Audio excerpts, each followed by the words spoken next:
Cuando estés cansado, abatido, dilo a Cristo. Nos salvó, no por obras de justicia que nosotros hubiéramos hecho, sino por su misericordia, por el lavamiento de la regeneración y por la renovación en el Espíritu Santo, el cual derramó en nosotros abundantemente por Jesucristo nuestro Salvador, para que justificados por su gracia viniésemos a ser herederos conforme a la esperanza de la vida eterna. No hay otro amigo como Cristo, dilo tan solo a Él. Entonces, arranco. ¿Me leerías el verso 5? Sí. Que lo lea uno del grupo, así yo entro ahora a la página. O si alguien de ustedes lo puede leer, el verso 5, porque yo no tengo a mano como tengo el celular. Hasta que yo pueda entrar en la Biblia ahora. Bueno, voy a resaltar la frase nomás. Dice, no por obras de justicia que nosotros hubiéramos hecho. Bueno, el verso 5 arranca con una frase, nos salvó, no por obras de justicia que nosotros hubiéramos hecho. Esa frase, nos salvó, directamente yo la salteé. Y yo la salteé porque no la encontré en los manuscritos a esa frase. Entonces, ¿por qué está esa frase ahí? Creo que en cierto momento lo habíamos comentado que el contexto de lo que se está hablando implica que esa frase esté ahí. Es decir, los que traducen el texto, para que quede más claro, ponen esa frase ahí y está implícita en el contexto. Entonces la frase nos salvó se puede utilizar igualmente, aunque no esté en el verso 5. Dice, nos salvó no por obras de justicia que nosotros hubiéramos hecho. Bueno, esta frase tiene referencia específica a la ley de Dios, y lo que ella demanda del que está bajo ella. Es decir, con quién fue hecho el pacto, el antiguo pacto que nosotros tenemos en nuestras Biblias. Y el antiguo pacto fue hecho con el pueblo de Israel. Bueno, un texto referente es Gálatas 3, verso 10 al 11. En cambio, amada esposa lo va a leer. Gálatas 3. Verso 10 al 11. Dice así, porque todos los que dependen de las obras de la ley están bajo maldición, pues escrito está, maldito todo aquel que no permaneciere en todas las cosas escritas en el libro de la ley para hacerlas, y que por la ley ninguno se justifica para con Dios. Es evidente porque el justo por la fe vivirá. Bueno, ahí hace claramente la referencia que no es por las obras de la ley, es decir, las obras que demanda de la ley para obtener un cierto tipo de justicia ante Dios, sino por medio de la fe. Aunque ese pacto no fue hecho con los gentiles, es decir, con nosotros, ellos también pueden caer en el extremo de querer ser salvos por medio de la ley de Moisés. Es decir, no por obras de justicia que la ley misma demanda. Mirá, bajo el antiguo pacto, a ver que me equivoqué acá. Bueno, los gentiles también pueden caer en el sentido de irse a un extremo. Por ejemplo, los judíos tenían la ley y querían ser salvos por medio de ella, o querían ser declarados justos por medio de ella. Y en el caso de los de Galacia, ellos cayeron en un extremo de salir del mundo, entrar al Evangelio y irse a querer guardar la ley. Y eso lo dice en Gálatas 5, versículo 2 al 4, que lo va a leer. He aquí yo, Pablo, os digo que, si os circuncidáis, de nada os aprovechará Cristo. Y otra vez testifico a todo hombre que se circuncida, que está obligado a guardar toda la ley. De Cristo os desligasteis, los que por la ley os justificáis, de la gracia habéis caído. Entonces, si por medio de la ley la persona se quiere justificar delante de Dios, no le sirve de nada a Jesucristo, lo deja absolutamente de lado. Y por eso Pablo dice acá en Tito 3:5, nos salvó, no por obras de justicia que nosotros hubiéramos hecho. Bueno, espero que se entienda. Y después la siguiente frase dice, sino por su misericordia. Y con respecto a esta frase, yo puse de la siguiente manera, esta misericordia también está dirigida a su pueblo Israel y se expresa a través de las promesas futuras en la ley y en los profetas. Dios se definió ante Moisés de la siguiente manera. En Éxodo 34, 6 al 7, dice de la siguiente manera. Y pasando Jehová por delante de él, proclamó, Jehová, Jehová, fuerte, misericordioso y piadoso, tardo para la ira y grande en misericordia y verdad, que guarda misericordia a millares, que perdona la iniquidad, la rebelión y el pecado, y que de ningún modo tendrá por inocente al malvado, que visita la iniquidad de los padres sobre los hijos y sobre los hijos de los hijos, hasta la tercera y cuarta generación. Bueno, ahí entendemos que Dios es un Dios de misericordia. Ese Dios que hizo un pacto con el pueblo de Israel es un Dios misericordioso en sí. Después, en Deuteronomio 4:31, dice algo muy particular. Porque Dios misericordioso es Jehová tu Dios, no te dejará ni te destruirá, ni se olvidará del pacto que le juró a tus padres. Y también Isaías 54, 7 al 10. Bueno, el texto de Deuteronomio hace una mención de que Dios es misericordioso, pero también lo entrelaza con el pacto que Dios hizo con Abraham, Isaac y Jacob.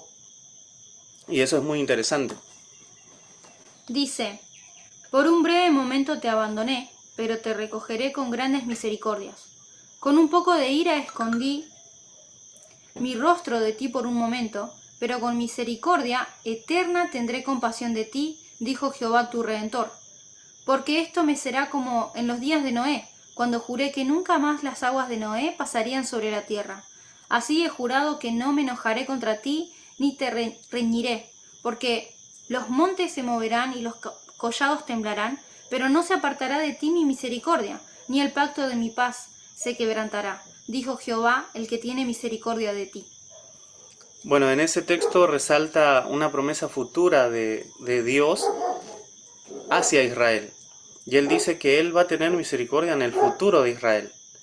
Y nosotros sabemos que Israel se desligó del pacto de Dios, pero Dios dice, yo voy a tener misericordia eterna con ustedes. Y no sé si ya les suena algo de eso.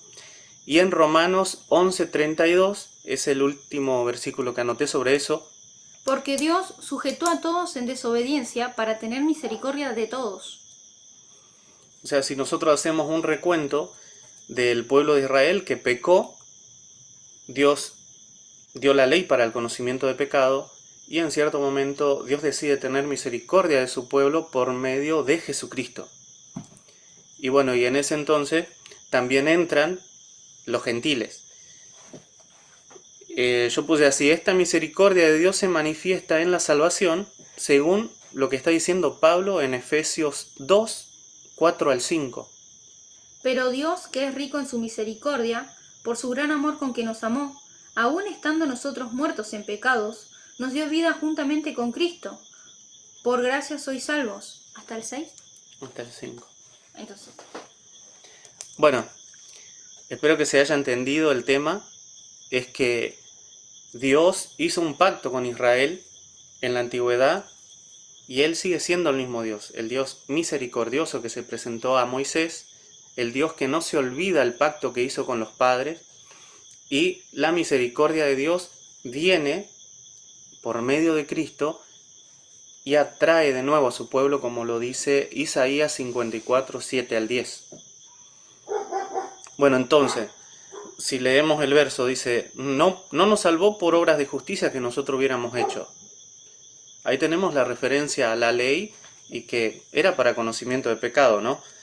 Después dice, sino por su misericordia. Él recuerda el pacto que hizo con los padres y va en busca de los suyos, de los descendientes de ellos. Bueno, después la próxima frase que dice el verso 5, dice, por el lavamiento de la regeneración. Y bueno, y esta frase es bastante polémica, a tal punto que nos hizo poner pausa el estudio por un miércoles para investigar un poco más, para tratar de dar una interpretación más correcta al texto. Bueno, entonces, esta frase, por el lavamiento de la regeneración, explícitamente hacen referencia al bautismo cristiano. Y bueno, y hay algunos que lo entienden así, hay otros que no lo entienden así, pero voy a dar un panorama de por qué yo lo entiendo así, para que quede más claro. Entonces, hace referencia al bautismo cristiano y lo que ocurre en el bautismo.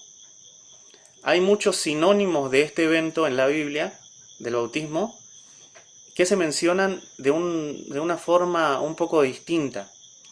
Y yo lo que voy a hacer, voy a mencionar cómo se menciona en la Biblia este mismo evento, y primero no se va a entender nada, porque es medio oscuro si se lee los versículos así de esa manera, pero con los últimos versículos va a entrelazar todo el tema y se van a dar cuenta que coincide totalmente.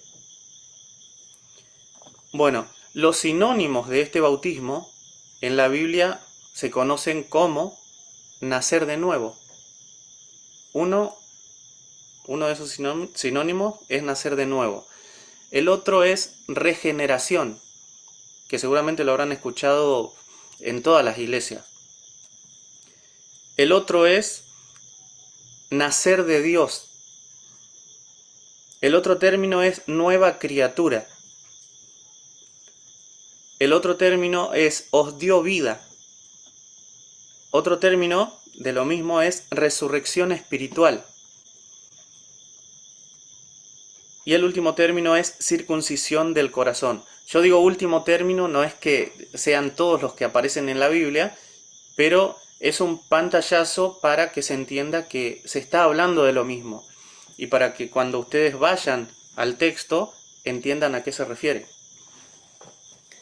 Pero bueno, antes de mencionar los versículos, yo tenía pensado dar como una especie de tips, si se puede decir, para que sea más fácil interpretar estos textos. Y bueno, y el tips es algo más personal. Por ejemplo, todos los del grupo somos cristianos. Y en el momento que llega el Evangelio a nuestra vida, ocurren ciertos acontecimientos. Uno de esos acontecimientos es arrepentimiento y fe. Y ese es un principio fundamental para la fe. Entonces nosotros nos arrepentimos de todos nuestros pecados y creemos en el Evangelio. Lo que sigue en nuestra vida cristiana es bautizarnos. Nosotros nos bautizamos en el nombre del Padre, del Hijo y del Espíritu Santo, o en el nombre de Jesucristo, para perdón de pecados. Y el otro paso es la recepción del Espíritu Santo. Entonces, el punto es, si nosotros tenemos en cuenta esos pasos, arrepentimiento, fe, bautismo, vamos a entender la mayoría de los textos de la Biblia. Porque en ese planteo se argumentan básicamente todos los textos de la Biblia se argumentan en ese formato. Bueno, ahora voy a dar los argumentos con respecto a esos términos, sinónimos del bautismo. Por ejemplo, nacer de nuevo está en Juan 3:3, que es un texto muy conocido. Respondió Jesús y le dijo, de cierto te digo, que el que no naciere de nuevo no puede ver el reino de Dios. Ahora, por lógica, si nosotros hablamos lógicamente, una persona que cree en Jesucristo, ¿qué hace después? Directamente se bautiza. O sea, está implícito el bautismo en la persona que cree en el Evangelio. Es más, Cristo mismo dice, el que creyere y fuere bautizado será salvo. Bueno, el otro punto, el otro sinónimo del bautismo es regeneración. Y se encuentra justamente en el texto que estamos estudiando, en Tito 3:5, que dice así: por el lavamiento de la regeneración. Bueno, el próximo sinónimo es nacer de Dios, y está en Juan 1:13. Los cuales no son engendrados de sangre, ni de voluntad de carne, ni de voluntad de varón, sino de Dios. Y el otro término está en Primera de Juan 3:9. Esto es sinónimo: nacer de Dios, bautismo directamente. Todo aquel que es nacido de Dios no practica el pecado, porque la simiente de Dios permanece en él, y no puede pecar porque es nacido de Dios. Capítulo 5, verso 1. Todo aquel que cree que Jesús es el Cristo es nacido de Dios, y todo aquel que ama al que engendró, ama también al que ha sido engendrado por él. Fíjense que ese texto dice: todo aquel, el que cree en Cristo, es nacido de Dios. Y ahí nosotros estamos hablando del nuevo nacimiento, de la regeneración. Verso 18, 4 y 18 Del 5. 5. Porque todo lo que es nacido de Dios vence al mundo, y esta es la victoria que ha venido al mundo, nuestra fe. Y el 18. Sabemos que todo aquel que ha nacido de Dios no practica el pecado, pues aquel que fue engendrado por Dios le guarda, y el maligno no le toca. O sea, son cosas muy lógicas, pero capaz que leídos en el texto bíblico no lo entendamos, pero cuando lo llevamos a la práctica, nosotros creímos en el Evangelio, nos bautizamos y ahora vivimos para Dios. Es decir, vivimos para no pecar. Bueno, el otro término es nueva criatura. Ese también es muy conocido en el ámbito cristiano. Y ese lo podemos encontrar en 2 de Corintios 5:17. De modo que si alguno está en Cristo, nueva criatura es. Las cosas viejas pasaron, he aquí todas son hechas nuevas. Otro texto que también menciona nueva criatura es Gálatas 6:15. Porque en Cristo Jesús ni la circuncisión vale nada, ni la incircuncisión, sino una nueva creación. Ahí está, la nueva criatura, nuevamente. Después el punto 5 es os dio vida, haciendo sinónimo del bautismo.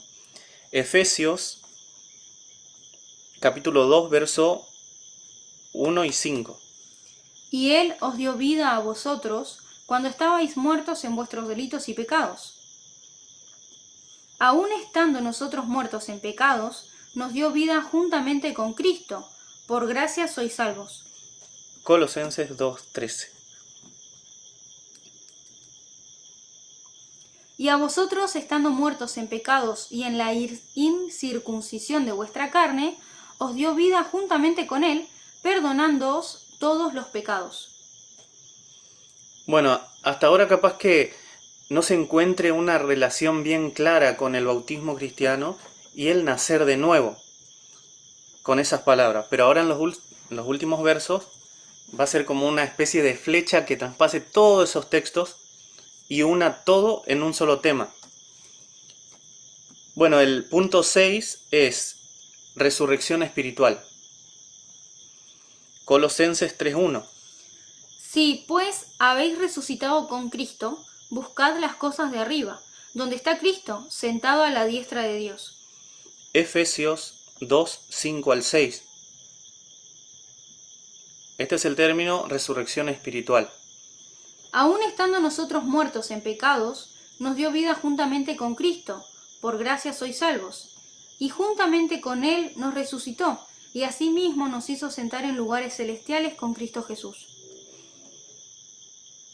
Bueno, el otro texto que es mucho más conocido, ahora entramos en el área más conocida, es Romanos 6:4. Porque somos sepultados juntamente con Él para muerte por el bautismo, a fin de que como Cristo resucitó de los muertos por la gloria del Padre, así también nosotros andemos en vida nueva. Ese texto es uno de los más claros con respecto a lo que involucra el bautismo que es el nacer de nuevo. Y bueno, cuando lean ese texto y miren para atrás, o rebobinen el video y vuelvan a escucharlo, se van a dar cuenta que todos los otros textos están relacionados, están entrelazados en el mismo tema.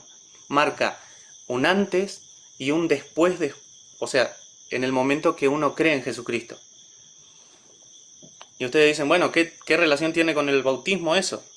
Romanos 6:4 une todos los textos anteriormente citados y lo relaciona en ese evento, en el bautismo. ¿Lo podés volver a leer? Sí. 6:4 y Sí. al 6. Romanos 6:4. Porque somos sepultados juntamente con Él para muerte por el bautismo, a fin de que como Cristo resucitó de los muertos por la gloria del Padre, así también nosotros andemos en vida nueva. Ahí está. Espero que quede asentado ese punto. El último punto es circuncisión del corazón. El último punto, como lo dije anteriormente, que yo puse, porque hay muchos términos más que hacen referencia a eso. Bueno, Deuteronomio 36. Y circuncidará Jehová tu Dios tu corazón y el corazón de tu descendencia, para que ames a Jehová tu Dios con todo tu corazón y con toda tu alma, a fin de que vivas. Romanos 2:29.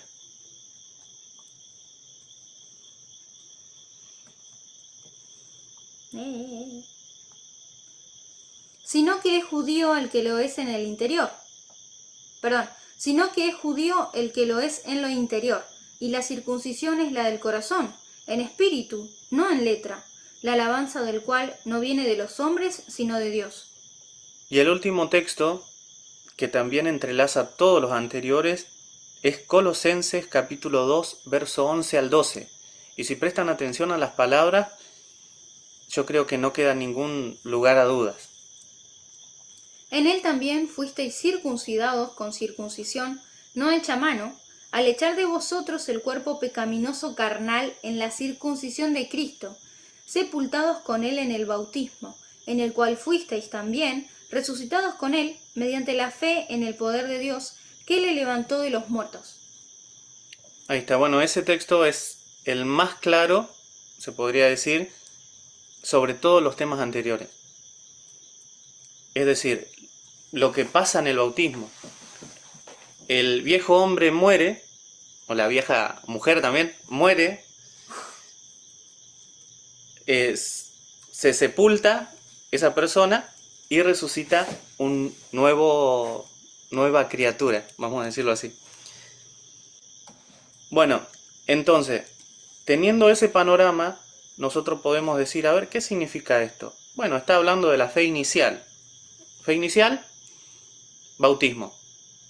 Directamente, tenemos que relacionarlo sí o sí, porque en nuestro cristianismo que vivimos ahora y en el cristianismo bíblico pasaba así, de la misma manera.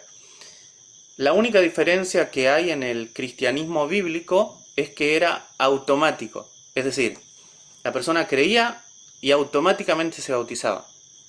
En nuestro contexto actual, capaz que se hace en un día especial en la congregación, capaz que tarda 1 o 2 meses para realizarse el bautismo y por eso después nos cuesta a nosotros, cuando vamos al texto, poder interpretarlo correctamente, porque no le encontramos relación.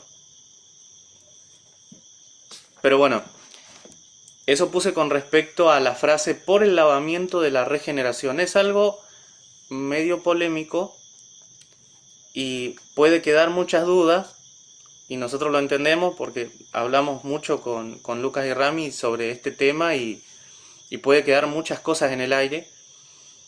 Así que por eso justamente las puertas de mi casa están abiertas para juntarnos cuando quieran y podemos hablar personalmente de este tema y expandirlo más. Bueno, la próxima frase dice, y por la renovación en el Espíritu Santo. Y sobre esa frase yo anoté lo siguiente. Esto hace referencia a la obra que el Espíritu Santo hace en el que creyó y se bautizó en el nombre de Jesucristo para perdón de pecados. Es decir, ese individuo ahora está renovado literalmente. Nació de nuevo. Literalmente nació de nuevo. Tanto el bautismo en agua y el recibir el Espíritu en las Escrituras es retratado como dos eventos que se dan en simultáneo y forman parte de la salvación de Dios en Cristo. Hay un contraste directo en el profeta Ezequiel de este verso en una promesa de Dios acerca del nuevo pacto. Ezequiel 36, 25 al 26. Esparciré sobre vosotros agua limpia, y seréis limpiados de todas vuestras inmundicias, y de todos vuestros ídolos os limpiaré. Os daré un corazón nuevo, y pondré espíritu nuevo dentro de vosotros, y quitaré de vuestra carne el corazón de piedra, y os daré un corazón de carne. Si nosotros prestamos atención a lo que dice el texto y tenemos en cuenta el principio, ese tip que yo decía, nosotros nos arrepentimos, nosotros creímos en el Evangelio, luego nos bautizamos y formamos parte de una iglesia ya, de un grupo de cristianos. Entonces cuando leemos el texto decimos, esta promesa Dios ya la cumplió en mí, ya la cumplió por medio del Evangelio. Es decir, Él echó sobre mí agua limpia. La única referencia que tenemos al respecto del agua limpia es el bautismo. Y nos limpió. Nosotros abandonamos el viejo estado en el que vivíamos en el mundo y ahora cuando salimos del agua del bautismo, nosotros vivimos una nueva vida para Dios. Entonces,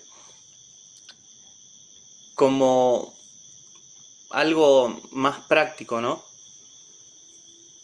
Si en ese momento que te bautizaste no considerabas eso, no considerabas que tenía tanta importancia para Dios ese evento, no es tarde, puede ser que ahora regreses a ese momento y digas, mira lo que hice. O sea, directamente confesé ante muchas personas que abandonaba el mundo, que renunciaba totalmente al pecado y que voy a vivir en santidad para Dios hasta que Él venga. Capaz que en ese momento no lo teníamos tan presente y tan patente como hoy en día, por ejemplo. Pero bueno, con respecto al verso 5, ese fue mi comentario. Espero que se haya entendido y haya quedado claro. Y si no, como dije anteriormente, ya saben, las puertas de mi casa están abiertas. Los dejo con Lucas. No, pero pará. Cierto, perdón. Digo, Rami, ¿dudas? Luca, Cuestionamiento. Duda, los chicos también que están en el grupo, alguna duda que se pueda responder ahora, algún cuestionamiento o si se entendió todo ok, prosigue Lucas. O algo que agregar también podría ser. Sí, se entendió. Buenísimo. Por mi parte también está todo adecuado. Después, no sé, está la frase esa que te dije, Mati, no sé si querés que del versículo. Sí. O sea, si ustedes tienen algo que agregar, que sume, agréguenlo. Yo voy a apagar el micrófono y así ya. Bueno. No, la única, todo lo que Mati acaba de mencionar es, bueno, todo lo que veníamos haciendo del estudio privado entre los tres junto con Lucas, así que no hay nada que objetar a esas cosas que dijo Mati recién. Lo que quiero nomás resaltar ahora con una frase del versículo que trabajó Mati es algo muy, o sea, no es un complemento o no es algo que se le puede agregar al eje que está llevando Mati, porque después lo va a seguir Lucas en el versículo siguiente, sino es algo que a veces sucede en nuestros pensamientos en la vida contemporánea, perdón, con la frase esta que voy a mencionar, y es no por obras de justicia que nosotros hubiéramos hecho. Es la única frase que voy a tocar, lo otro es totalmente igual a lo que Mati habló. ¿Qué pasa? Obviamente, es como mencionaba Mati, si lo vamos a llevar a un eje bíblico y en la época de ese momento, esa frase está aludida a, obviamente, llevar la vida a través de la ley, como en el ejemplo que Mati citaba de Gálatas. Ahora, ¿qué pasa en el momento nuestro? Porque yo lo que quiero trabajar acá es el tema de nuestra mente y en el tema de cómo meditamos el día a día cuando nos interrelacionamos o incluso con nuestra misma vida. Entonces la frase dice, no por obras de justicia que nosotros hubiéramos hecho. ¿Qué pasa acá? Acá hay un mecanismo de salvación, pero este mecanismo de salvación es erróneo, obviamente, porque, como todos sabemos, la salvación no implica en los buenos propósitos que uno haga o promete hacer las cosas mejor para la próxima cuando uno se equivoca. Entonces, cotidianamente en el mundo cristiano, ya siendo cristiano en realidad, se mantiene esa visión que por el esfuerzo humano o de uno mismo podrá agradar a Dios haciendo el bien, una buena conducta, una mejora moral o ética, ayudar a otros, mejorar mi conducta o mejorar mis pensamientos, cosas así. Pero esta forma de vivir desacredita la obra que justamente hizo Dios por medio de su Hijo, Jesucristo. Entonces Pablo deja en claro que la salvación descansa en Cristo por medio de muchas cartas, lo dice, ¿no? Romanos 3:24, que creo que no sé si lo había mencionado Mati, que dice, siendo justificados gratuitamente por su gracia, mediante la redención que es Cristo Jesús. Después tenemos Romanos 5:1 que dice, justificados pues por la fe, tenemos paz para con Dios por medio de nuestro Señor Jesucristo. Seguimos con Romanos 5, del 8 al 9, que dice, mas Dios muestra su amor para con nosotros, en que siendo aún pecadores, Cristo murió por nosotros. Pues mucho más, estando ya justificados en su sangre, por él seremos salvos de la ira. O Gálatas capítulo 2 versículo 16 que dice, sabiendo que el hombre no es justificado por las obras de la ley, sino por la fe de Jesucristo, nosotros también hemos creído en Jesucristo para ser justificados por la fe de Cristo y no por las obras de la ley, por cuanto por las obras de la ley nadie será justificado. Entonces la humanidad, ya sabemos, está separada de Dios, o el creyente está separado de Dios, y esa separación no se resuelve esforzándose más, sino, digamos, con lo que Dios proveyó, que es justamente la gracia, por medio de su Hijo Jesucristo. Por eso Pablo insiste, incluso en la carta a Tito, que no es por obras, sino justamente si fuese por este medio, habría un motivo de cual gloriarse, y eso justamente lo menciona Pablo en Efesios 2:8, para que nadie se gloríe. La salvación es justamente un acto de gracia, no es un premio al esfuerzo. Entonces, cuando una persona cree, Dios lo declara justo. No porque haya acumulado mérito, sino porque Cristo es la justicia misma. O sea, si uno creyó en la obra de Cristo, en ese momento esa persona es justa y no por lo que haya hecho para llegar a esa justicia. Es cierto, y acá conectamos otra pregunta, porque decir, bueno, pará, Ramiro, vos me estás diciendo que yo no me tengo que esforzar, tengo solo que creer y ahí basta. Y ahí viene la otra pregunta. Pero Santiago dice otra cosa. Dice que la fe tiene que tener obras. Entonces, lo que tengo que hacer son obras. Bueno, es cierto que la fe genuina produce una transformación o que la fe debe tener obras, como lo marca la carta de Santiago, pero justamente eso es un proceso posterior de haber creído. Y además no está contraponiendo lo que Pablo dice en la carta a Tito. Simplemente Santiago lo que hace es recalcar que la fe nunca viene sola. O sea, no es el hecho de decir creo en Dios y listo, se queda ahí. La fe que salva o la fe genuina, es la que se apoya justamente de Cristo. Entonces, es algo inevitablemente algo que se produce y se ve en la persona. No porque las obras mantengan la salvación o te den la salvación, sino porque revelan que esa salvación en la persona realmente ocurrió en el interior de la persona. En otras palabras, si yo veo que esa persona tiene obras por la fe que él manifiesta tener en Cristo, es porque justamente esa fe es verdadera. Si una persona dice, tengo fe en Dios y demuestra todo lo contrario con sus obras, entonces esa fe es desacreditada. Entonces Pablo y Santiago no se contradicen, sino que plasman que la salvación es por fe y no por obras, y el otro dice que plasma que la evidencia que aquella fe es verdadera es mediante esas obras, que es distinto si se lo ponen a meditar. Y acá viene otra conexión de preguntas. Bueno, a ver, sabemos que el tema no es por obras, sabemos que la fe sí tiene que tener obras. Ahora, ¿qué pasa si yo me encuentro con una persona que dice que es ser cristiano y las obras que dice ser o las que demuestra son totalmente contrarias a lo que es cristiano. Y acá estoy hablando de un contexto de una persona inmadura. Entonces digo, si una persona inmadura, no vamos a poner persona, digamos cristiano inmaduro, ¿no? ¿No tiene fe entonces? Ese cristiano inmaduro no tiene fe en Dios. Bueno, si vamos justamente a la luz de las escrituras, no es eso. O sea, justamente son personas débiles, lo cita la escritura, creo que estaba en Romanos 14, o que están en un proceso de crecimiento. Las escrituras distinguen con mucha claridad entre luchar contra el pecado y vivir cómodamente en el pecado.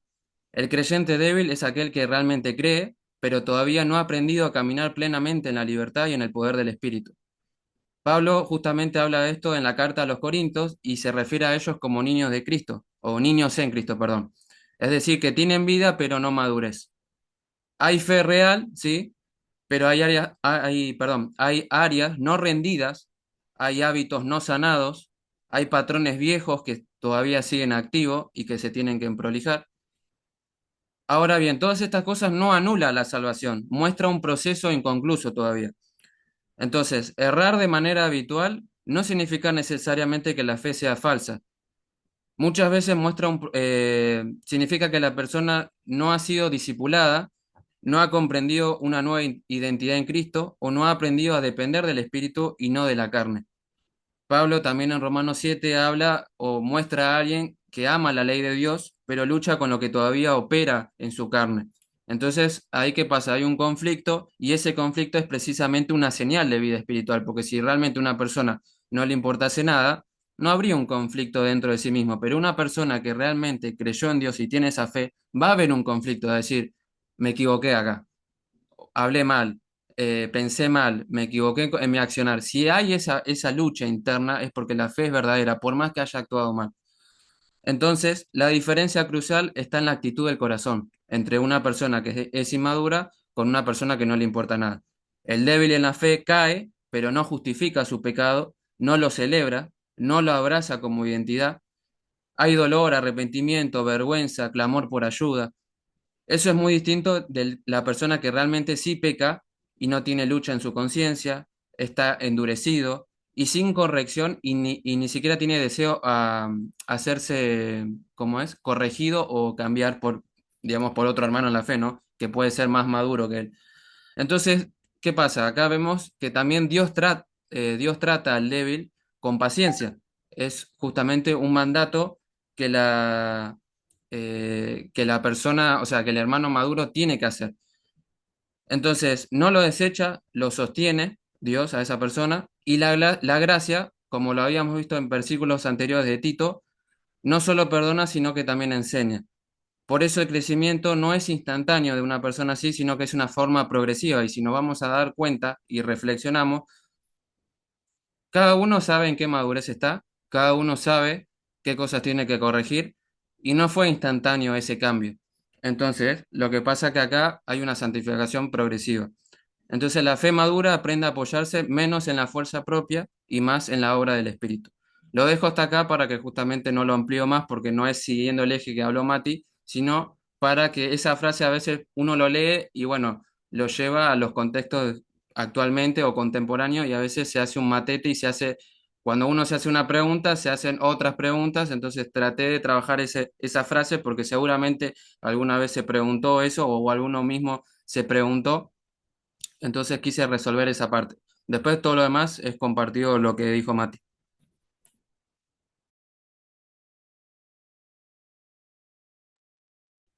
Bueno, creo que quedó muy claro, ¿no? El verso 5. No sé si alguien tiene una pregunta, una duda. De mi parte, también ninguna duda, también pienso lo mismo. Y como dijo Mati, es complicado a primera instancia, o sea, ver todo el panorama así tan de golpe, pero ahora yo también voy a hablar del verso 6 que también es bastante polémico, pero tiene totalmente la misma conexión y espero que se pueda entender. Bueno, leo del verso 5 así se entiende bien el contexto. Nos salvó no por obra de justicia que nosotros hubiéramos hecho, sino por su misericordia, por el lavamiento de la regeneración y por la renovación en el Espíritu Santo. Y ahí verso 6, el cual derramó en nosotros abundantemente por Jesucristo nuestro Salvador. Bueno, primero hay que entender que este concepto del derramamiento del Espíritu Santo, de la promesa del Espíritu Santo sobre todos los que creen en Cristo, como dije, es una promesa ya hecha en el Antiguo Testamento. Yo traté hacerlo en 3 bloques, ver primero la promesa por medio de los profetas del Espíritu Santo, luego ver cómo Cristo enfatiza y cómo Él se pone como medio del cumplimiento de esa promesa, y luego, ya en el Nuevo Pacto, después que Cristo fue glorificado, en Hechos de los Apóstoles, capítulo 2, ver el cumplimiento de esa promesa. Y ahí vamos a ver cómo el mismo Pedro va a citar a los profetas, indicando que en ese momento se cumplió la promesa de la venida del Espíritu Santo. Así que eso es más o menos lo que quiero intentar, para que se pueda entender mejor. El derramar del Espíritu Santo de Dios sobre los creyentes es el cumplimiento de una promesa ya hecha en el Antiguo Testamento. Y el mismo apóstol Pablo lo dice. Y acá me gustó un verso que está en Efesios 1, 13 al 14, que dice básicamente lo último que dijo Mati con respecto a esos eventos que ocurren cuando creemos. Dice así: en él también vosotros, habiendo oído la palabra de verdad, el evangelio de vuestra salvación, y habiendo creído en él, fuisteis sellados con el Espíritu Santo de la promesa. Obviamente, hay eventos que están implícitos, como el tema del bautismo.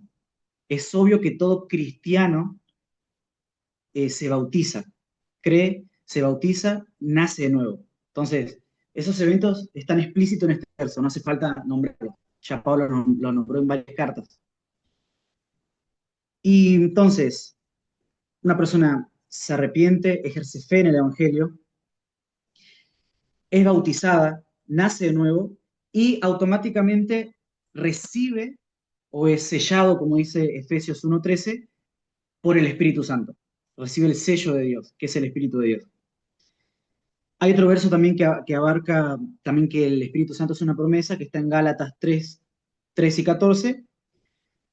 Pero yo me quería focalizar que el apóstol Pablo dice que es una promesa. Entonces, si es una promesa, es porque hay una profecía que apunta a esa promesa. Y yo me focalicé en 2 textos, en 2 profecías, una del profeta Ezequiel y otra de Joel. La primera de Ezequiel está en Ezequiel, capítulo 36, Mati ya había leído el verso 25 y el 26. Y el verso 27 dice: y pondré dentro de vosotros mi espíritu, y haré que andéis en mis estatutos, y guardéis mis preceptos, y los pongáis por obra. Luego el otro verso de Joel 2, capítulo 2, verso 28, que es muy conocido también, dice: y después de esto derramaré mi espíritu sobre toda carne, y profetizarán vuestros hijos y vuestras hijas, vuestros ancianos soñarán sueños, y vuestros jóvenes verán visiones. Y también sobre los siervos y sobre las siervas derramaré mi espíritu en aquellos días. Entonces, hay esta promesa del Espíritu Santo de Dios. Yo me focalicé en estos 2 versos, hay muchos más, obviamente, se podría hacer un estudio más exhaustivo, más largo, pero estas dos versos creo que son lo que hay que tener claros para entender la promesa. Con esta base del Antiguo Pacto, podemos entender que en un tiempo futuro el Espíritu de Dios se derramará, que es el mismo concepto que estamos viendo ahora en Tito capítulo 3, verso 6, que es derramar, sobre toda carne, y se verán, por medio de ese cumplimiento de la promesa, manifestaciones carismáticas de poder y señales. Y además, moraría sobre los creyentes el Espíritu Santo. ¿Para qué moraría? Como dice Ezequiel 36, para poder obedecer al Señor, para poder hacer su voluntad. No sé si se va entendiendo hasta ahí. Luego en el Nuevo Testamento, vemos que Cristo abarca también la promesa del Espíritu Santo. Hay el texto más conocido, el capítulo más conocido que abarca este tema es Juan capítulo 14, el verso 15 en adelante, que dice: si me amáis, guardad mis mandamientos. Yo rogaré al Padre y os dará otro consolador, para que esté con vosotros para siempre, el Espíritu de verdad, al cual el mundo no puede recibir, porque no le ve, ni le conoce. Pero vosotros le conocéis, porque mora con vosotros y estará en vosotros. No os dejaré huérfanos, vendrá a vosotros. Luego, al verso 21 del capítulo 14 al 23, dice, el que tiene mis mandamientos y los guarda, ese es el que me ama. Y el que me ama será amado por mi Padre. Y yo le amaré. Y me manifestaré a él.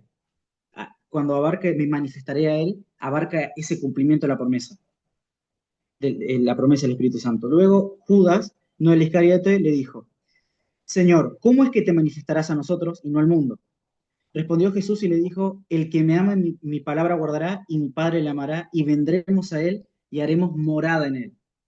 Y hasta el mismo concepto que abarca Ezequiel 36, 27. Él habitaría en nosotros, moraría en nosotros. Entonces podemos decir que la promesa de Dios, que es su Espíritu, es Dios mismo morando en nosotros, y se manifestaría en aquellos que crean en el Evangelio. Vemos que aún no se había cumplido en los apóstoles esa promesa, pero luego cuando Cristo resucita, tiene un encuentro con los apóstoles, Él le va a dar indicaciones sobre que perseveren en Jerusalén para recibir la promesa del Padre. Y eso se ve en Lucas 24, 44 y 49. Acá voy a leer un poquito más porque para que se entienda. Dice, y les dijo, estas son las palabras que os hablé estando aún con vosotros, que era necesario que se cumpliese todo lo que está escrito de mí en la ley de Moisés, y en los profetas y en los salmos. Entonces les abrió el entendimiento para que comprendiesen las escrituras y les dijo, así está escrito, y así fue necesario que el Cristo padeciese y resucitase de los muertos al tercer día. Después dice, y que se predicase en su nombre el arrepentimiento y el perdón de pecados en todas las naciones, comenzando desde Jerusalén. Y vosotros sois testigos de estas cosas. He aquí yo enviaré la promesa de mi Padre sobre vosotros. Pero quedaos vosotros en la ciudad de Jerusalén hasta que seáis investidos de poder desde lo alto.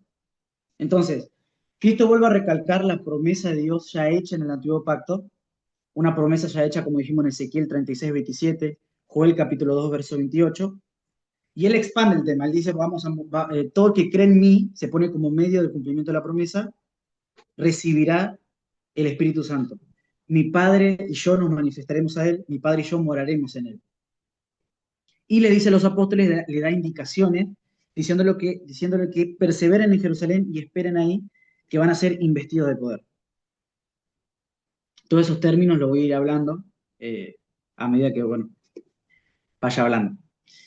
Bueno, este mismo evento de Cristo dando indicaciones a los apóstoles ya ocurre en Hechos capítulo 1, verso 8, también muy conocido, cuando los apóstoles ven la ascensión de Cristo. Bueno, voy a leerlo. Hechos 1, capítulo 4, verso 8. Y estando juntos, les mandó que no se fueran de Jerusalén, lo mismo que vimos en Lucas 24, sino que esperasen la promesa del Padre, la cual les dijo, oísteis de mí. Porque Juan ciertamente bautizó con agua, mas vosotros seréis bautizados con el Espíritu Santo, dentro de no muchos días. Todas estas palabras, bautizados, investidos de poder, el derramamiento, ya a medida que se vaya viendo este verso, se va entendiendo más los conceptos que son sinónimos en la Biblia. Entonces los que se habían reunido le preguntaron diciendo, Señor, ¿restaurarás el reino de Israel en este tiempo? Y les dijo, no os toca a vosotros saber los tiempos, las sazones que el Padre puso en su sola potestad. Y ahí va, pero recibiréis poder cuando haya venido sobre vosotros el Espíritu Santo. Y me seréis testigos en Jerusalén, en toda Judea, en Samaria y hasta lo último de la tierra. Es lo mismo que habla en Lucas capítulo 24. Entonces los apóstoles ya se encuentran esperando la promesa del Espíritu Santo que se cumple en Hechos capítulo 2, muy conocido, todos leímos ya ese verso, y voy a citar el verso 4 del capítulo 2, que dice, y fueron todos llenos del Espíritu Santo y comenzaron a hablar en otras lenguas según el Espíritu les daba que hablasen. Eso fue lo que ocurrió. Ellos estaban orando, ellos estaban esperando la promesa del Espíritu Santo en el aposento alto en Jerusalén, recibieron la llenura del Espíritu Santo, el bautismo del Espíritu Santo, y comenzaron a hablar en otras lenguas. ¿Y cómo sabemos que ese es el cumplimiento? Porque el mismo apóstol Pedro, luego que ocurre ese evento, su primera predicación dice lo siguiente, en Hechos 2, 14 al 16. Dice, entonces Pedro, poniéndose en pie con los 11, alzó la voz y le habló diciendo, varones judíos y todos los que habitáis en Jerusalén, esto sea notorio y oíd mis palabras, porque estos no están ebrios, como vosotros suponéis, puesto que es la hora tercera del día, mas esto es lo dicho por el profeta Joel. Y ahí está. Pedro está citando Joel capítulo 2, verso 28, diciendo que lo que estaba ocurriendo en ese momento, siendo llenos y hablando en lenguas, era el cumplimiento de la promesa. Entonces, si es el cumplimiento de la promesa,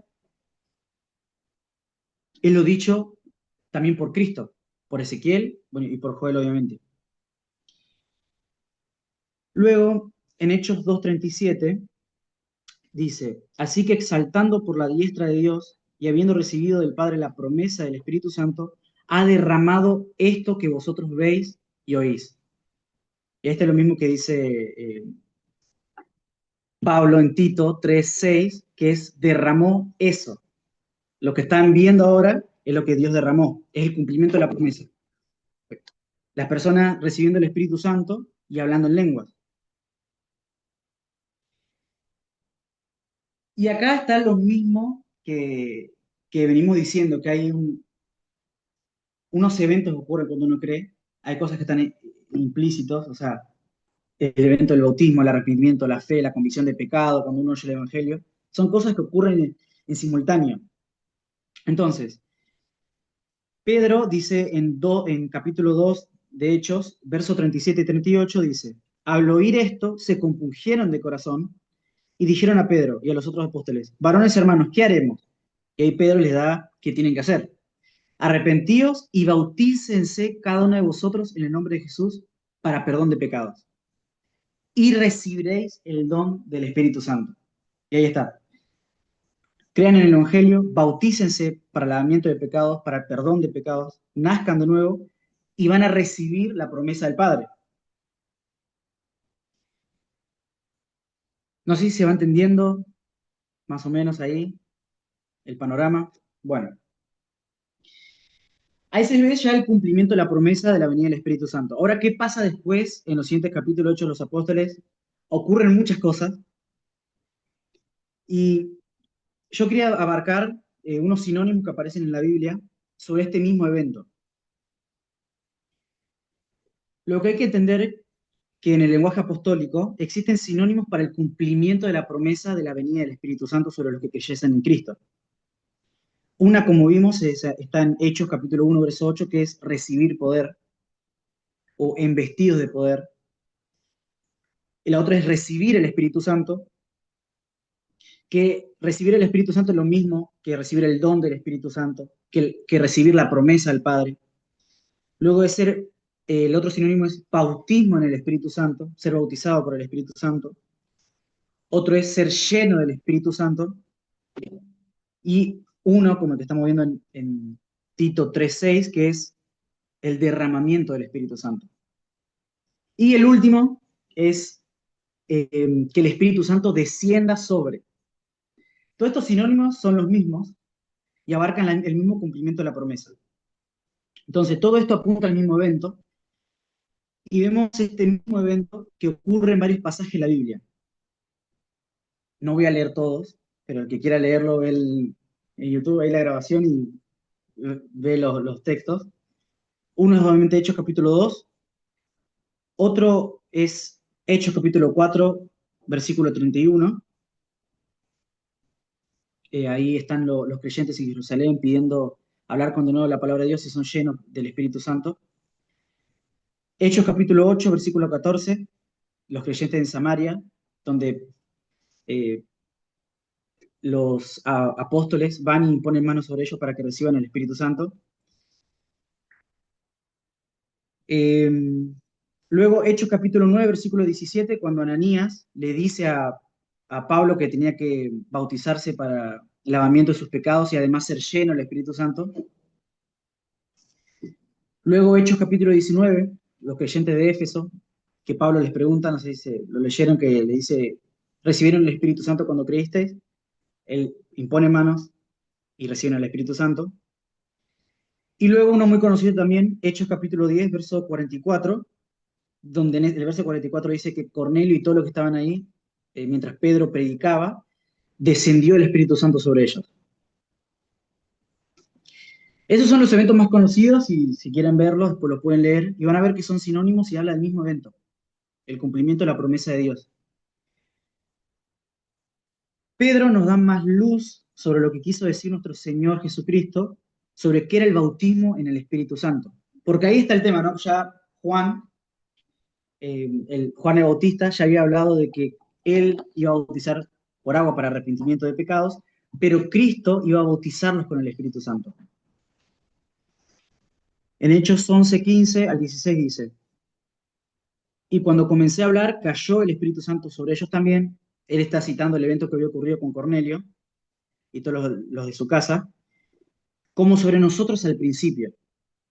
Entonces me acordé de lo dicho por el Señor cuando dijo, Juan ciertamente bautizó en agua, mas vosotros seréis bautizados con el Espíritu Santo.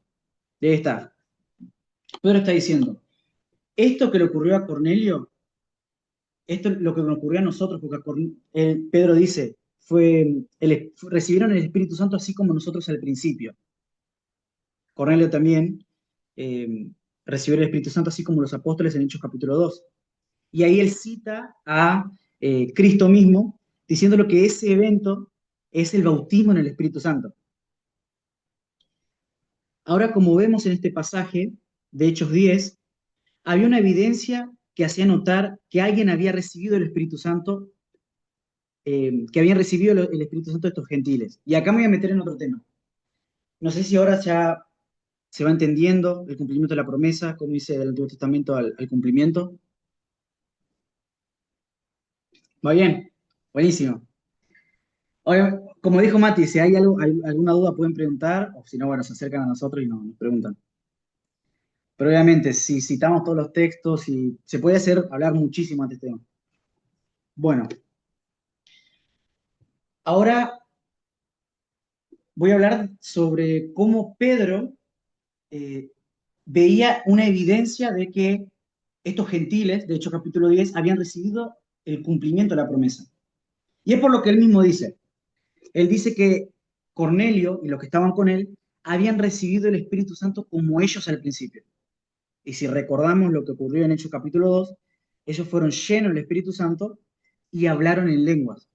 Entonces, imagínense siendo ustedes los apóstoles y ustedes habiendo recibido esa promesa, ustedes ya saben el formato del cumplimiento. O sea, ellos fueron los primeros en recibirlo, entonces ellos ya tienen un formato del cumplimiento de la promesa y su evidencia. Entonces, desde ese momento los apóstoles podían juzgar y podían medir y ver quiénes habían recibido el Espíritu Santo y quién no, por medio de esa evidencia, por medio de ese formato. Entonces,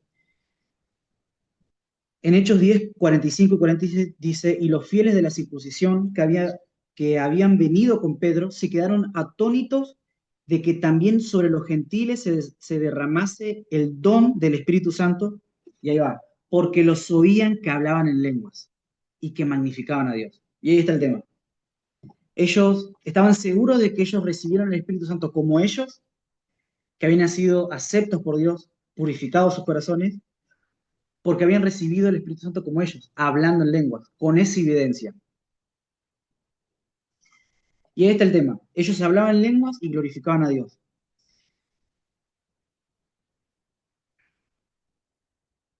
Entonces, por lo que dije, si se quedó claro, el cumplimiento de la promesa del Espíritu Santo tiene una evidencia que es la manifestación de hablar en lenguas.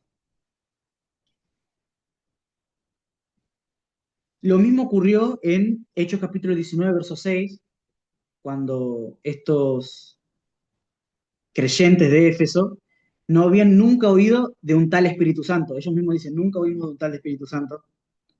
Y ellos habían sido bautizados por el bautismo de Juan. Obviamente, ellos fueron predicados del Evangelio, y Pablo automáticamente, ya está implícito que ellos se bautizaron, nacieron de nuevo, él automáticamente dice que tienen que recibir el Espíritu Santo, entonces impone manos sobre ellos. ¿Qué pasa? En Hechos 19:6 lo dice, y habiéndoles impuesto Pablo las manos, vino sobre ellos el Espíritu Santo y hablaban en lenguas y profetizaban. Ahí está el mismo evento y esa misma manifestación. Ahí Pablo, como a él le ocurrió también, ella dijo, bueno, estos recibieron el Espíritu Santo. Y ahí está también el cumplimiento de las palabras de Cristo mismo con respecto a todos los que creyesen en el Evangelio. Y eso lo dice en Marcos 16, 17, que dicen, y estas señales seguirán a los que creen, en mi nombre echarán fuera demonios y hablarán nuevas lenguas. Esas señales siguen a los creyentes. Todo el que cree en Cristo está apto para recibir el Espíritu Santo, ese sello de Dios. No sé cómo se va el tema, si hay alguna duda. ¿Está bien? Bueno, para concluir, esta promesa, el verso de Tito 3:6 dice, y derramando abundantemente sobre nosotros, el verso 5 dice el Espíritu Santo, por Jesucristo nuestro Salvador. Pablo dice que el medio de esa renovación por el Espíritu Santo que fue derramado sobre los que creen en Cristo es por medio de Cristo. El que cree en Cristo recibe el Espíritu Santo. Es bautizado el Espíritu Santo, es sellado. Todos podemos recibir el Espíritu Santo, así como los apóstoles, solo por medio de Cristo. Él es el intermediario entre Dios y nosotros. Obviamente yo podía citar unos textos que Cristo mismo hablaba anteriormente sobre el Espíritu Santo, pero ahora los voy a citar para que tenga más relación con que Cristo es el medio. En Juan 7:37 al 39 dice, en el último y gran día de la fiesta, Jesús se puso en pie y alzó la voz, diciendo, si alguno tiene sed, venga a mí y beba. El que cree en mí, como dice las Escrituras, de su interior correrán ríos de agua viva. Esto dijo del Espíritu que habían de recibir los que creyesen en él, pues aún no había venido el Espíritu Santo porque Jesús no había sido aún glorificado. Y ahí está el tema. Cristo ahí mismo habla de ríos de agua viva que iban a correr dentro del creyente, y eso es el Espíritu Santo que iban a recibir los que creyesen en él, los que creen en Cristo. El medio es Cristo. Acá cité Juan capítulo 4, verso 13-14, para hablar del mismo tema del agua, que Cristo, cuando habla de agua en el Nuevo Testamento, habla del Espíritu y de la promesa del Espíritu Santo. Y acá, seguramente se acuerdan, Juan 4, Jesús en el estanque con la mujer samaritana. Dice, respondió Jesús y le dijo, todo el que beba de esta agua volverá a tener sed, pero el que beba del agua que yo le daré no tendrá sed jamás, sino que el agua que yo le daré se convertirá en él una fuente de agua que brota para vida eterna. Esa fuente de agua que brota para vida eterna es el Espíritu Santo que van a recibir los que creyesen en él. Entonces, Cristo es el intermediario, por eso Pablo dice, por Jesucristo nuestro Salvador, y Cristo es quien bautiza. Cristo es el que ejerce el bautismo. En Mateo 3:11 dice, yo a la verdad os bautizo con agua para arrepentimiento, el que está hablando de Juan el Bautista, pero el que viene detrás de mí es más poderoso que yo, a quien yo no soy digno de quitarle las sandalias. Él os bautizará con el Espíritu Santo y con fuego. Y ahí está. Cristo es el que bautizará con el Espíritu Santo. Es por medio de él. Entonces, este es un concepto que ya vimos en Tito, la gracia que se nos ha manifestado por medio del Evangelio, que es Cristo, nos otorga miles de beneficios. La salvación de nuestras almas y el recibimiento del Espíritu Santo como sello de esa promesa, para que vivamos confiadamente hasta el fin de nuestros días, hasta la venida de Cristo. Todas ellas son un regalo de Dios por medio de Cristo y no por obras. Y acá para concluir, cito Gálatas capítulo 3, verso 2, que dice, Esto es lo único que quiero averiguar de vosotros. ¿Recibisteis el Espíritu por las obras de la ley o por el oír con fe? El ejercer fe en Cristo ya nos hace apto para recibir la promesa del Padre. Así que nada, eso es lo que yo comenté en el verso 6. No sé si quedó alguna duda.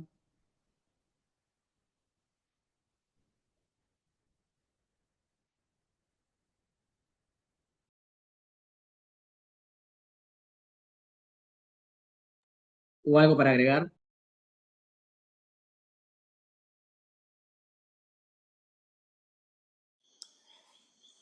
Puede ser que se pueda agregar algo, un mínimo detalle, como para tenerlo en cuenta.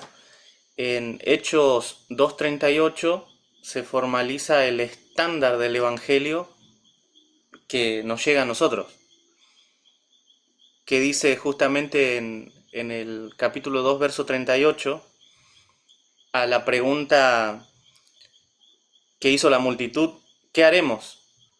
Después que se dieron cuenta que eran pecadores, ¿qué haremos? En el verso 37. Y ahí Pedro le dice, arrepentíos y bautícense cada uno de vosotros en el nombre de Jesucristo para perdón de pecados y recibid el don del Espíritu Santo. Es decir, esa es la primera vez que se formuló todo eso junto hasta el día de hoy. Así que ese texto es muy importante. Eso nomás. Todo lo demás, ok.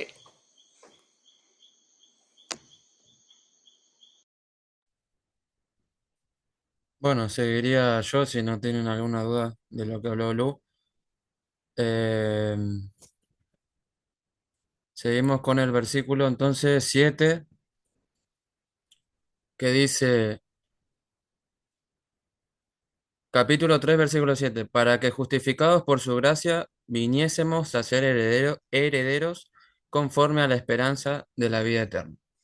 Rami, Bueno, la primera frase que agarro justamente Rami, de- eras vos, escuché un sí, sonido, ¿no? El Espíritu Santo ya llegó. distorsión. No, te iba a decir que si querés podés concluir en hasta y media, ¿viste? Y después el próximo estudio arrancarías vos y continuarías el verso. El mismo verso este. Claro, por si no te da el tiempo, Me parece que lo... lo termino porque no me expandí mucho. Ah, bueno, dale, no No dije lo nada hice tan entonces. largo. Total, después Dale, si queda tiempo y ven algo que quieran agregar, lo hacen, no hay problema. dale, listo. Dale. Eh, bueno, para, porque se me mareé. Bueno, la frase del versículo 7 que agarro primero es la que está antes de la coma, que es para que justificados por su gracia. Esta frase justamente indica un propósito y un resultado. Justamente la palabra digamos, te da evidencia o te da el punto de decir, bueno, es el propósito, es la palabra para qué. Ese para qué es que justamente es el propósito y resultado de lo que Pablo anteriormente está diciendo, para que justamente seamos justificados por la gracia, por su gracia. Es decir, todo lo que justamente Pablo nombró anteriormente, lavamiento, regeneración, derramamiento del Espíritu, tiene un fin concreto e inmediato justamente, y es la justificación y la herencia. No son, digamos, promesas futuras desligadas del evento de la salvación, sino que son efectos que ocurren en el mismo acto. O sea, en el mismo acto que está plasmando Pablo desde el versículo 5 al 7 son todos eventos que suceden en el mismo acto, incluso lo que estoy hablando yo ahora. Cuando Pablo dice justificados por su gracia, está afirmando que justamente en el mismo instante que en el creyente es lavado y recibe el Espíritu, Dios lo declara justo. No es mediante un proceso moral o por una mejora progresiva, sino por la gracia. No es que uno justamente va a ser justificado después de todos estos eventos que acaba de mencionar Mati y Lucas. Entonces esto concuerda plenamente con lo que Pablo dice en Romanos 5.1. Justificados pues por la fe, tenemos paz con Dios por medio de nuestro Señor Jesucristo. Entonces el evento de la justificación no está a la espera de los frutos del creyente, siguiendo el mismo hilo de los versículos anteriores, es en el mismo evento del perdón, la limpieza la regeneración y se le suma la justificación como solo un acto de misericordia divina. En Hechos capítulo 13, del versículo 38 al 39, dice, dice lo siguiente Pablo: Sabed pues esto, varones hermanos, que por medio de él se os anuncia perdón de pecados, y que de todo aquello de que por la ley de Moisés no pudiste ser justificados, en él es justificado todo aquel que cree. Entonces, en pocas palabras, la fe une al creyente a Cristo, y al estar en Cristo, Dios lo declara justo. Esa declaración justamente ocurre en el mismo instante en que Dios lava y regenera, y no después de eso. O sea, está el lavamiento, que es lo que decía Mati del bautismo, está la regeneración, el recibimiento del Espíritu, y en ese momento también es justificado y es reconocido por Dios como una persona justa porque es una persona que puso fe en Cristo. Todo eso sucede simultáneamente, no por segmentos, digamos. Entonces después Pablo añade y dice lo siguiente: viniésemos a ser a ser herederos. Entonces Pablo no solo aclara en el versículo que en este acto simultáneo somos justos o son justos los creyentes de la carta de Tito, sino también adoptados. Es decir, pasamos de ser culpables a ser hijos. Y esto conecta con Romanos capítulo 8, versículo 15 al 17, que dice: Pues no habéis recibido el espíritu de esclavitud para estar otra vez en temor, sino que habéis recibido el espíritu de adopción, por el cual aclamamos Abba Padre. El espíritu mismo da testimonio a nuestro espíritu de que somos hijos de Dios. Y si hijos, también herederos, herederos de Dios y coherederos con Cristo, si es que padecemos juntamente con Él, para que juntamente con Él seamos glorificados. Entonces, este pasaje ofrece una correlación y una coherencia, a la vez. Dice Pablo que el Espíritu es recibido, dice que el Espíritu da testimonio de la adopción, y termina diciendo que la adopción produce herencia. De esta forma, entonces, se visualiza un evento simultáneo que es el que a cada rato estaba diciendo Mati y Lucas, y yo me complemento también. No hay una adopción sin espíritu, no hay un espíritu sin adopción y no hay una herencia sin justificación. Porque si no, no tendría sentido lógica. Si falta uno en este esquema o en esta ecuación, no tendría como una correlación. Tiene que pasar todas esas cosas de forma simultánea. Una persona sin bautizarse no tendría sentido de cómo recibe el espíritu. Una persona que tiene el espíritu no tendría sentido si no es bautizada. Es lo que estamos tratando de decir porque son eventos simultáneos. Lo que la Biblia dice es como decía Mati, el esquema estándar de que demuestra los diferentes pasajes. Y ahí el apóstol liquida el versículo agregando, y es lo último que dice, conforme a la esperanza de la vida eterna. Entonces, es importante entender que la vida eterna no solo debe ser vista como algo a futuro o algo que se va a recibir, digamos, prontamente, que es algo cierto, pero también se tiene que ver que es algo que ya está dado porque comienza en la regeneración. En otras palabras, la vida eterna es nombrada por Pablo como una certeza futura, pero basada en una realidad presente. Para entenderlo justamente mejor, podemos encontrar otro ejemplo en el apóstol, en la carta a los Colosenses. Colosenses capítulo 1, versículo 12 al 13, que dice: Con gozo dando gracias al Padre que nos hizo aptos para participar de la herencia de los santos en luz, el cual nos ha librado de la potestad de las tinieblas y trasladado al reino de su amado Hijo. Si vemos detenidamente este pasaje, en el tiempo verbal de las acciones que menciona Pablo a los colosenses, es algo que está ocurriendo en simultáneo, algo que está, digamos, pasando en el presente mismo. Dice, nos hizo aptos, nos ha librado y nos ha trasladado. Entonces vemos eventos ya ocurridos en ese momento que la persona cree. Pablo justamente los presenta como una misma realidad que inicia en la salvación. O sea, en el momento que creyó y se arrepintió y todo lo que viene después, sucede todas estas cosas. Y se va a consumar en la gloria justamente cuando nosotros partamos para con Cristo y seamos, digamos, como decía Lu, todos los eventos que suceden después de la muerte. La vida eterna, la herencia, el cuerpo corruptible e incorruptible y demás. También se puede sumar a Jesús afirmando en Juan capítulo 5 versículo 24, dice, de cierto os digo, el que oye mi palabra y cree al que me envió tiene vida eterna y no vendrá a condenación, mas ha pasado de muerte a vida. Entonces, que mencione ha pasado, dice Cristo, da como referencia a una transición inmediata. O sea, el mismo traslado que Pablo describe en capítulo 3, justamente, versículo del 5 al 7. Es decir, de muerte a vida, de culpa a justificación, de extraño a heredero, en ese mismo instante de todo ese evento en conjunto que está hablando Pablo del versículo 5 al que estamos trabajando ahora. Entonces, para dar como un cierre a todo este panorama que Pablo va reflejando desde el versículo 5 al 7, decimos que el creyente es lavado, regenerado y renovado por el Espíritu.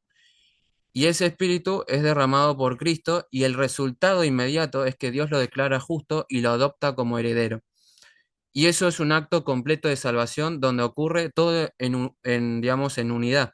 Agua, Espíritu, gracia, justificación, adopción y esperanza de vida eterna. Entonces, reflejado en una ecuación, paso por paso sería: Dios actúa, el Espíritu regenera, Cristo es el mediador, el creyente es justificado y el creyente se vuelve heredero de esa promesa. Y ahí me quedo, para no expandirme más. Si alguien tiene alguna consulta.